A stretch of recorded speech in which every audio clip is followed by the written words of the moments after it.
यह हवेली राजा महाराजा के समय में बनाई गई थी, लेकिन पिछले 18 सालों से इस हवेली में आज तक कोई भी रहने के लिए नहीं आया है। इच्छा होने पर भी इस हवेली में कोई भी नहीं रह पा रहा था, क्योंकि लोगों का कहना था कि इस हवेली में भूत प्रेत का साया है। जब अजीत सिंह को इस हवेली के बारे में पता चला तो उसने तय किया कि वो इस रहस्य को जान कर ही रहेगा। क्यों लोग इस हवेली में नहीं जा पा रहे हैं? उसने मजबूत इच्छा शक्ति से हवेली में रहने की पूरी तैयारी कर ली। जब उसने हवेली के अंदर जाने के लिए पैर आगे बढ़ाए तो दरवाजे पे किसी अनजान व्यक्ति ने उसे रोक लिया और नज़दीक जाके बोला, कौन हो आप और किधर जा रहे हो? अजीत सिंह ने जवाब देने की बजाय उसने सामने सवाल किया, जी आप कौन? मेरा नाम अर्जुन सिंह है और मैं यहीं पास में ही रहता हूँ। अजीत सिंह ने कहा, ओह अच्छा, मैंने सुना है कि यह एक भूतिया हवेली है और यहाँ कोई नहीं आ पाता है, इसलिए मैं इस हवेली में एक दिन रुकने का फैसला किया है। अर्जुन सिंह ने कहा, जी हाँ, आपने सही सुना है और आप भी अंदर मत जाइए। मेरी माने तो आप भी वापस लौट जाइए, यहाँ बहुत खतरा है। यह सुनकर अजीत सिंह खुश हो गया, जैसे उन्हें कोई लॉटरी लग गई हो।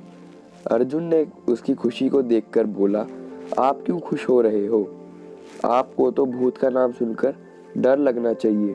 शायद आपको पता नहीं होगा कि मैं भूत प्रेत में काफ़ी दिलचस्पी रखता हूँ। अगर इस हवेली में भूत है तो मैं अंदर जरूर जाऊँगा और सारी सच्चाई का पता भी लगाऊंगा। इतना कहकर अजीत सिंह उस हवेली में चले गए। अंदर जाके अजीत ने अपनी बैग को साइड में रखा और हवेली के चारों ओर देखने लगा। सारे रूम भी चेक कर लिए। बाद में ड्राइंग रूम में आके सोफे पर बैठ गया। उसने वहां बैठकर दारू के 2-4 पैक भी पिए। वहीं अचानक उस रूम में लाइट का एक बल्ब चालू बंद होने लगी, लेकिन अजीत ने उस पर ध्यान नहीं दिया।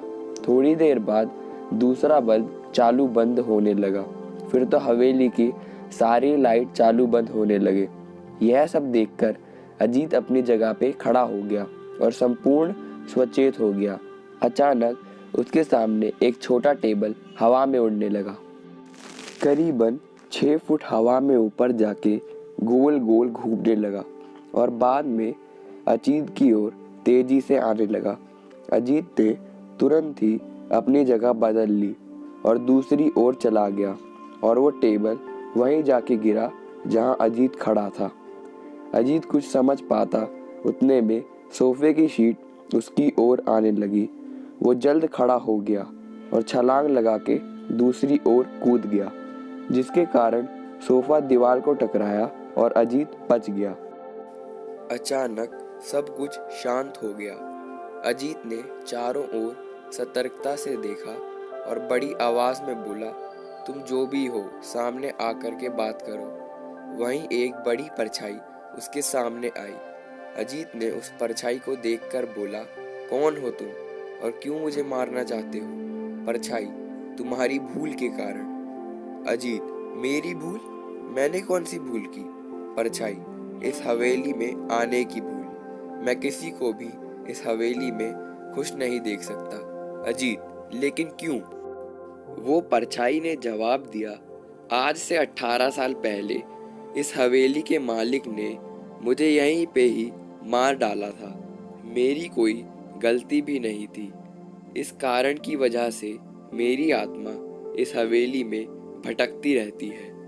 मैं किसी को भी इस हवेली में नहीं रहने दूंगा, क्योंकि इस हवेली में मेरा खून हुआ था।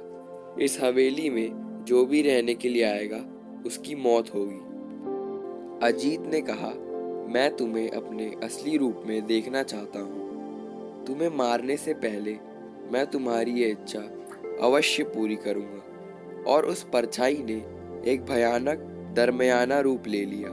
उसका चेहरा इतना भयानक था कि अजीत भी एक क्षण के लिए डर गया था, लेकिन दूसरे ही क्षण में उसने अपने आप पर काबू पा लिया।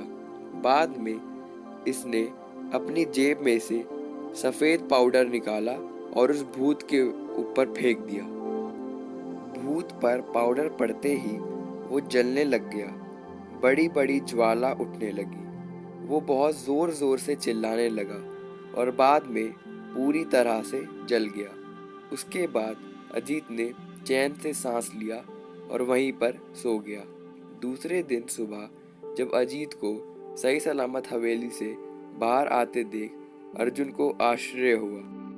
अर्जुन ने अजीत से पूछा, तुम जिंदा कैसे हो? जब अजीत ने अर्जुन को कल रात की घटना पूरी तरह से बताया और बोला, अब यह हवेली भूतिया हवेली नहीं रही। तो दोस्तों, आपको ये कहानी कैसी लगी प्लीज़ हमें कमेंट करके ज़रूर बताएं। और दोस्तों, हमारे चैनल को सब्सक्राइब भी ज़रूर करिएगा जिससे हमारा मनोबल बढ़े।